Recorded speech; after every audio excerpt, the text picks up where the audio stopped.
Subhash Chandrabose. Indian സ്വാതന്ത്ര്യ സമര ചരിത്രത്തിലെ മരണമില്ലാത്ത പോരാളിയാണ് സുഭാഷ് ചന്ദ്രബോസ്. ജനഹൃദയങ്ങളെ കോരിത്തരിപ്പിച്ച വിപ്ലവകാരിയാണ് സുഭാഷ് ചന്ദ്രബോസ്. എനിക്ക് രക്തം തരൂ, ഞാൻ നിങ്ങൾക്ക് സ്വാതന്ത്ര്യം തരാം എന്ന് ആഹ്വാനം ചെയ്ത രാജ്യത്ത് സാഹസികതയുടെ പര്യായമാണ് സുഭാഷ് ചന്ദ്രബോസ്. ഇന്ത്യൻ സ്വാതന്ത്ര്യ സമര ചരിത്രത്തിലെ ത്രസിപ്പിക്കുന്ന ഓർമ്മയാണ് സുഭാഷ് ചന്ദ്രബോസ്. മാതൃരാജ്യത്തിൻ്റെ പോരാട്ടത്തിനായി ലോകരാജ്യങ്ങളുടെ സഹായം തേടിയ സ്വന്തമായ ഒരു സൈന്യത്തെ തന്നെ രൂപീകരിച്ച പോരാളിയാണ് സുഭാഷ് ചന്ദ്രബോസ്. എന്ത് വില കൊടുത്തു സ്വാതന്ത്ര്യം നേടണമെന്ന് അദ്ദേഹം ദൃഢനിശ്ചയം ചെയ്തിരുന്നു. ബ്രിട്ടീഷ് സേനയിലെ ഇന്ത്യൻ സൈനികർ പോരാടാൻ ഉറച്ചു. സ്വാതന്ത്ര്യത്തിലേക്കുള്ള പാത തുറക്കുകയായി. ഒറീസയിലെ കട്ടക്കിലാണ് സുഭാഷ് ചന്ദ്രബോസ് ജനിച്ചത്. 1897 ജാനകിനാഥ് ബോസിൻ്റെയും പ്രഭാവതിയുടെയും 6ാമത്തെ മകനായിട്ടാണ് അദ്ദേഹം ജനിച്ചത്. പ്രൊട്ടസ്റ്റന്റ് മിഷണറീസ് നടത്തിയിരുന്ന ഒരു സ്കൂളിലാണ് അദ്ദേഹം തൻ്റെ പ്രാഥമിക വിദ്യാഭ്യാസം നടത്തിയത്. ബ്രിട്ടീഷ് വിദ്യാഭ്യാസ രീതിക്ക് എതിരായിരുന്നു അദ്ദേഹം. കൽക്കട്ടയിലെ പ്രസിഡൻസി കോളേജിൽ നിന്ന് അദ്ദേഹം BA ഫിലോസഫിയിൽ ഡിഗ്രി എടുത്തു. കേംബ്രിഡ്ജ് സർവകലാശാലയിലായിരുന്നു അദ്ദേഹത്തിൻ്റെ തുടർന്നുള്ള വിദ്യാഭ്യാസം. 1920 അദ്ദേഹം ഇന്ത്യൻ സിവിൽ സർവീസ് പരീക്ഷ എഴുതി. ഉയർന്ന മാർക്ക് ഉണ്ടായിട്ട് സ്വാതന്ത്ര്യ സമരത്തിൽ പങ്കെടുക്കാൻ വേണ്ടി അദ്ദേഹം സിവിൽ സർവീസ് ഉപേക്ഷിച്ചു. അദ്ദേഹം പിന്നീട് ഇന്ത്യൻ നാഷണൽ കോൺഗ്രസിൽ ചേർന്നു. പക്ഷേ ഗാന്ധിജിയുടെ അഹിംസാ സിദ്ധാന്തവുമായി യോജിച്ചു പോകാൻ അദ്ദേഹത്തിന് കഴിഞ്ഞില്ല. അതിനാൽ അദ്ദേഹം കൽക്കട്ടയിലേക്ക് പോയി. അവിടെ ചിത്തരഞ്ജൻ ദാസ് എന്ന ബംഗാളി സ്വാതന്ത്ര്യ സമര സേനാനിയുടെ കീഴിൽ പ്രവർത്തനം ആരംഭിച്ചു. 1921 വെയിൽസിലെ രാജകുമാരൻ ഇന്ത്യ സന്ദർശിക്കുന്നതിനോടനുബന്ധിച്ചുള്ള ആഘോഷങ്ങൾ ബഹിഷ്കരിക്കാൻ ബോസ് ജനങ്ങളോട് ആഹ്വാനം ചെയ്തു. അതേ തുടർന്ന് അദ്ദേഹം അറസ്റ്റിലായി. അതിനുശേഷം നടന്ന തെരഞ്ഞെടുപ്പിൽ കൽക്കട്ട മേയറായി അദ്ദേഹം തിരഞ്ഞെടുക്കപ്പെട്ടു. 1923 ഓൾ ഇന്ത്യ യൂത്ത് കോൺഗ്രസിൻ്റെ പ്രസിഡന്റായി മാറി. 1925 മ്യാൻമറിലേക്ക് അദ്ദേഹത്തെ നാടുകടത്തി. യൂറോപ്പിലെ മിക്ക രാജ്യങ്ങളും സന്ദർശിക്കാനുള്ള അവസരം അദ്ദേഹത്തിനുണ്ടായി. മുസോളിനിയെ സന്ദർശിക്കാനുള്ള അവസരവും അദ്ദേഹത്തിന് ലഭിച്ചു. ദി ഇന്ത്യൻ സ്ട്രഗിൾ എന്ന പുസ്തകം അദ്ദേഹം എഴുതിയത് ഇവിടെ വെച്ചാണ്. ഇന്ത്യൻ നാഷണൽ കോൺഗ്രസിൽ ചേർന്ന് പ്രവർത്തിച്ച അദ്ദേഹം 2 തവണ കോൺഗ്രസിൻ്റെ പ്രസിഡന്റായി തിരഞ്ഞെടുക്കപ്പെട്ടു.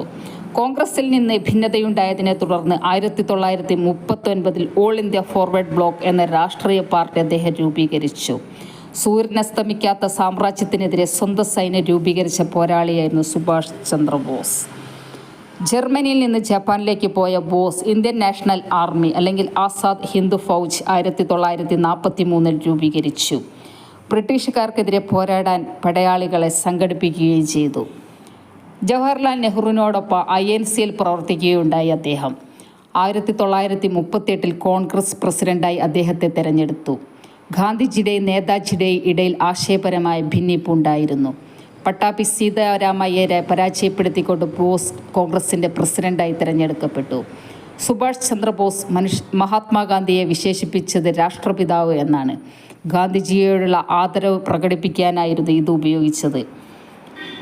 11 തവണ അദ്ദേഹത്തെ ബ്രിട്ടീഷ് അധികാരികൾ ജയിലിൽ അടച്ചിട്ടുണ്ട്. 2ാം ലോക മഹായുദ്ധം പൊട്ടിപ്പുറപ്പെട്ട സമയത്ത് അദ്ദേഹം ഇന്ത്യയിൽ നിന്നും പലായനം ചെയ്ത് ജർമ്മനിയിലെത്തി.